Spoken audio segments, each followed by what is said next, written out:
Hello and welcome back to today's section. So in today's lesson, we are continuing with our discussion on accounting. And today we have a topic on the screen called accounting concept and convention. As part of the preparation of the financial statements, professionals in this field of accountancy are supposed to understand these concepts and conventions or principles that help in the preparation and presentation of what? Financial statement. Because without this knowledge, if accountants are to give their own desires and means for them to produce a financial statement, then I don't think things will be well organized. There will be chaos. Because it means that at that point, we don't have any convention, we don't have any practices that professional accountants are supposed to follow in order to prepare financial statement. But thank God we have these, conventions that has been spelled out for accountants to be able to follow in the preparation and then presentation of financial statement. So as part of our discussion today, we'll get to understand what an accounting concept is. We'll also try to understand what we mean by the accounting conventions. And these are the fundamental accounting concepts that professional accountants in the field of accountancy follow in the preparation of what? The financial statement. So we'll find some time to go through what we call the going concern concept. We'll also look out for the accrual concept or the matching concept. We'll talk about the consistency concept. We'll also look out for the prudence or the conservatism concept. We'll talk about the historical cost. We have time to go through the money measurement concept, realization concept, materiality concept, periodicity concept, objectivity concept, and then talk about substance over form, and then we discuss finally the duality concept. So that is the goal of this lesson, to be able to grasp these concepts in order to help us as future accountants that we are learning to be able to understand these, so that when we get to the field of work, we can easily apply them when it comes to preparation and presentation of what? The financial statement. So let's begin right away. What is an accounting concept? Somebody may ask. When we say a concept in generic terms, we are talking about principles. We are talking about rules, right? So when we say accounting concept, since I know you know the meaning of accounting, we are attaching the concept to it. When we say accounting concept, it is the theoretical rules. It is the principles, right? And the methods that guides professionals in accounting in the preparation of the financial statement. Let me take it again. Accounting concepts are the theoretical rules, principles, methods, and the, let's say, approach or the underlying assumptions that guides accountants in the preparation and presentation of what? The financial statement. Whilst when it comes to applying an idea, when it comes to applying something, you're supposed to have an idea about it. So once you build your knowledge on the concept, you must apply it. And that's what will lead us to what we call the accounting convention. So accounting convention, generally, the practices that has come to stay that help accountants to prepare and present financial statements that have meaning and what? Purpose. So whilst we are saying that accounting concept has to do with the theoretical rules, principles, and customs that underline the preparation and presentation of financial statements, the accounting convention give us the practical knowledge, give us the hands-on work on the field that help us to be able to prepare and present financial statement, right? So the convention is what has come to stay as a practice that all accountancy in this field of accounting profession have adopted in the preparation and presentation of what? The financial statement. For instance, let's say when it comes to how we account for stocks, we are all aware that when it comes to accounts of stock, we have a number of methods that we can use to account for stock. But now we have realized that, okay, if we are all to go by, let's say, last in, first out, then it's going to be a method or a principle that will be practiced by all other companies or all other businesses around the globe. And with that, it's going to be able to help ease the comparison and interpretation of the financial statement. This is what we call the accounting convention. There are practices that has come to stay, which all the professional accountants are expected to abide by it when it comes to preparation and presentation of financial statements. So in summary, when we say accounting concept gives what? A theoretical ideas. Accounting concept gives a theoretical ideas, rules, principles, about how financial statements are prepared. But whilst convention give us the practical knowledge or give us the experience, hands-on, on the how we prepare financial statements. While this help us to understand the idea, the knowledge, right, the principles, the rules behind preparation of financial statement, this also will give us an experience, help us to be able to practice how we prepare financial statement. And as such, these are a number of the concepts that we will go through when it comes to, accounting concepts. So the first concept we want to look out for is what we call the going concern concept. But before we look at that, the whole idea here is that we are going through this to understand how they affect preparation and presentation of financial statements, right? So we are going to go through them to understand how they come to play when it comes to preparation and presentation of what financial statement. That is the idea behind this presentation, so that you understand that at this point we can use this concept, at that point we can use this concept, at that transaction we can use this or that. That is the whole idea behind this presentation. So what is going concern concept? When we say going concern concept, what is it? The idea about going concern concept came in when accountants have the idea that, hey, when a business is set up, the idea here is that once you have, a family business, once you have a business that you've joined, that you've invested, the goal here is that all things being equal, if nothing happens, the business will operate into the future. And that is what the going concern is all about. Here, the accountants assume that if nothing happens to the business is going to operate indefinitely. The word is what? Indefinitely. Indefinitely into foreseeable future. So here, the idea here is that there is no curtail in material operation. That means that here, we don't cease what? Business. The idea here is that the business will continue to operate indefinitely to foreseeable future. So when it comes to preparation and presentation of financial statement, when it comes to going concern concept, here, the accountants are going to prepare the financial statement where any carry down transactions or carry down balances will then be sent to the next period for us to continue with what? The preparation of the financial statement.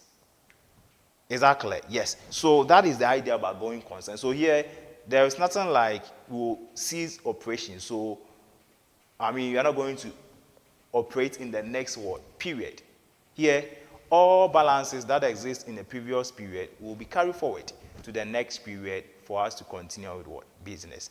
But where a line is drawn, indicating that, hey, in the next 12 months, the business will not be able to operate, then here accountants are advised to go by the preparation of financial statement using what we call what? The liquidation approach or the breakup values. Liquidation approach or the breakup values, what is the meaning? When we say liquidation has to do with where a business comes to an end. And the business in turn sell out its what? Assets, pay off its debt, and then any other thing that it will bring the business to what? An end. That's what we call liquidation. So here, the business will have to value its assets, right, that it has in business, and then know the amount of debt that it owes, that it can pay, and then settle off all other debts that is supposed to pay. This is what we call what? The breakup value. So where a line is drawn, that in the next 12 months, the business cannot operate. The next 12 months, the business cannot operate into foreseeable future, then it's expected the accountant prepare financial statements on the breakup value or the liquidation approach. So when we say in the indefinite foreseeable future, we mean what? 12 months. The period of preparation is supposed to be 12 months, right? In the going concern concept, 12 months, or the account. You hear of accounting calendar, 12 months. It's the same thing. Accounting calendar, 12 months, or yearly. We mean the 12 months preparation. So that is the idea about the going concern concept. How about accrual concern? The accrual concept, or we also call it what? The merchant concept. How does that also come to town? This is also one of the concepts that helps in the preparation and presentation of what? The financial statement. This concept is saying that, hey, when it comes to the business ability to extract profit, right? Because at the end of the day, when we operate in business, we want to know how much we're able to make in excess of what we invested. This is what we call what? Profit. This is what we call what? Profit, generally. This is what we call profit. So, in the accrual concept or the margin concept, the whole idea here is that Accountants want to extract what? The profit that they have made over a period of time. Over a period of time. But you and I know that in extracting profit, there are two items that we're supposed to what? Deal with it. That should come into relation. We have what we call what? Revenue, and what we call what? Expenses. Revenue and then expenses. This concept is saying that when it comes to extracting profit, accountants are advised to ensure that all revenues that we received, whether it was paid or not paid, they should be put together. Okay? All revenues that we received or we've earned, right, whether paid or unpaid, should be put together. And all expenses that we also incurred, whether we paid or unpaid, should also be put together. So that at the end of the day, when we know the total of expenses, when we know the total of revenue, we can then find what? The profit that we made for the year. That is the concept of what? The accrual concept. So in adding more ideas to it, accrual concept is saying that, hey, when it comes to preparation, all revenue that we earned, right, for which cash was received or cash wasn't received, let's put the two together, right? And all expenses that we incurred, for which we paid for such expenses or we did not pay for it, we also put that one together so that we get to the total expense, get to the total what? Revenue, and then we mark the two. If the expenses, okay, and the accrual concept, if the expenses is less than the revenue, then we'll extract what we call our profit. That's going to give us our profit. But if the revenue, right, is less than the expense, then we get what? A loss. But, I mean, every business seeks to make profit. At the backside of every business, it seeks to make profit. So let us assume that we are going for the profit. So in this case, expenses will be what? Less than what? The revenue. That is the idea about the accrual concept. So in throwing more light, it tells us that when it comes to accrual concept, items like prepaid expenses and revenue should be excluded in the, in the calculation in arriving at what? The profits of the business. What is the meaning of prepaid expenses? What is the meaning of what? Prepaid revenue? Let me explain it better. When we say prepaid expenses generally, they are those expenses that the business has paid for it, for which they haven't enjoyed the benefit of it. This is what we call prepaid expenses. Take note. Prepaid expenses are expenses for which the business has paid value for it, but for which they haven't enjoyed any benefit out from that expense. For instance, let's say in a particular period, the business realized, per their projection, they realize that they are going to produce excess of stock because of the demand of the market of their product. And as such, they can't rely on their current capacity that they used to have in the previous period. Last year, let's assume that they were producing, let's say, 500. But due to the taste and preference of the product, it has increased so much that now customers are demanding more of the product of the business. So as a businessman or as a company, what must you do? That means you need to increase what? Your output, right? And as such, the capacity to store this output was limited by the business space. And as such, the business decided that, hey, then because of the demand of the product that customers are requesting, that we need to expand our reach, then why don't we go to rent an apartment where we can keep these stocks? And they decided, okay, then we'll go and then have that rent. And they pay for that amount. Before they using that space, production hasn't been undertaken. So even though they have paid for that space, but as it stands now, they haven't made any production, so that space is there. So that space that is there, for which they have paid for it, but for which they are not using that space to store their stocks, which they are going to produce in excess, what we call prepaid expenses. So here, even though they have paid for that space or that rent, but they are not using it. This is what we call prepaid expenses. They are those expenses the business has paid for it, for which the benefits have not yet been enjoyed. This is what we call prepaid expenses. I hope you are here. Yes.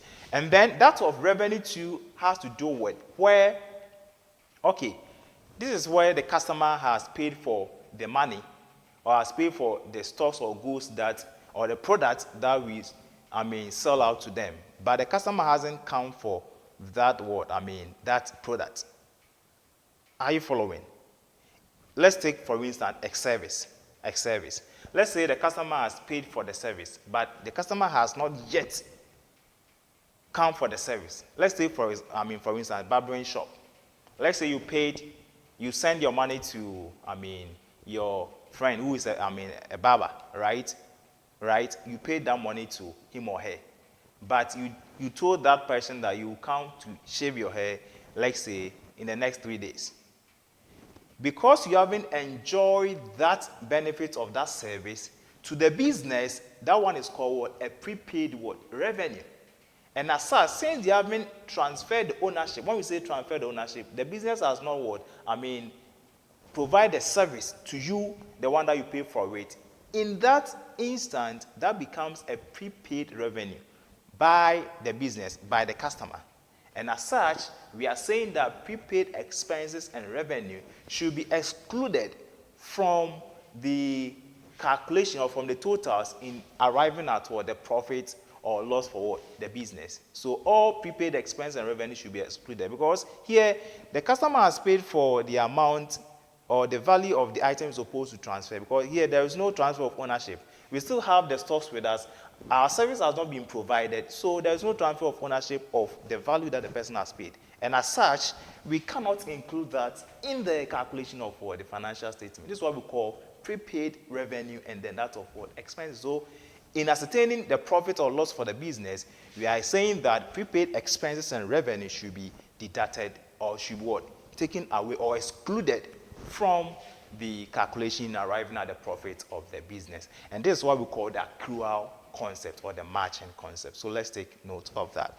Coming back to consistency concept, per the name should tell you, consistency.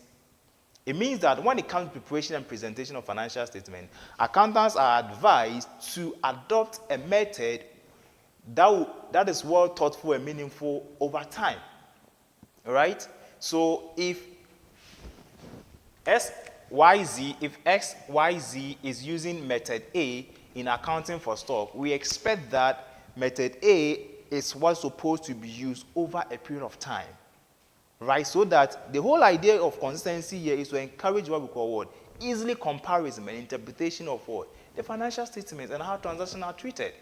Because you can't say that in a particular year you are using method A in accounting for stock and you are using what? B in the next period. That way, it makes comparison and interpretation of financial statements so what? Difficult. So that is why accountants are guided to be consistent over time. But where a change is supposed to be undertaken to reflect a more current and approach in how to go by the preparation of financial statement, then such changes supposed to be adopted so that we can have what? The most updated way of what? Preparing our financial statement. Where it is needful that we need to what? Make changes, then you effect the change. But where it's not necessary for change to occur, we are expected that accountants supposed to be consistent with the method and the principle they use to prepare the financial statement over time, so that comparison and interpretation of the financial statement can be easily for customers or for users of accounting information to be able to make sound economic decisions. So that is the idea about consistency concept. Back to what we call the prudence or the conservatism concept. Here, this is the idea behind prudence or conservatism concept.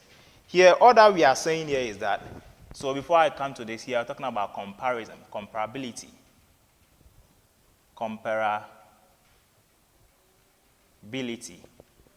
Because of my space, pardon me for that. Comparability. Easy of comparability interpretation. When it comes to prudence or conservatism, the whole idea here is that there are times where accountants, in their quest to, extract profit of the business, they look out for a lot of items that have a connection with the profit extraction, or determine the profit of what? The business for a period of time. So this principle or this concept is saying that in ascertaining profit, care or caution is exercised in ascertaining profit. That means that here, accountants are advised to estimate, make provisions for items that have a future losses. make provision for items that they think that there will be a loss in that item in future, rather than estimating or making provision of items that will lead to what? Profit. Let me take it again. When we talk about prudence or conservatism concept, it is saying that caution is exercised in the degree of how you estimate what? The profit or loss for the business. In other words, how we estimate revenue or expenses for the business. Because a loss is an expense, generally. In brief terms, an expense. So here, accountants are advised that provision is supposed to be made for any loss that they think, for any value or any item for which they think it can result in a loss in the future. They are, advised, or they have the right to make what? Estimation for such what? Future losses. But they cannot use that same, because they have the idea that they can estimate or make provision for any item that will result in a loss in future. Does not guarantee that they should also think that, okay, then in the next 2 years, in the next year, we are going to make a profit of so and so. So should, in case we don't make it, let's make provision for, so that when we don't make it, we add it to it. No, that is not what the concept is saying. It is saying that accountants are only advised to make what? Provision for losses, but detach themselves from making any provision for profit, because we don't know. We know that business carry risks. That is why we're supposed to make provision for such risks. But where in profit, there's nothing like risk. So why do you want to make provision? Thinking that in future, if you don't make such a profit, you can use that one to cater for it. When you do that, you are not being what? Faithfully represented. Because prudence is one aspect of what? A faithful representation, one of the qualitative characteristics of faithful presentation. So you're supposed to know that. So that is the idea about what? Prudence concept. Degree of caution is exercised in estimation of what? Profit. It means that accountants are advised to estimate or make provision for losses and deter themselves from making provision for future what? Profit. So that is the idea about what? The prudence or the conservatism what? Concept.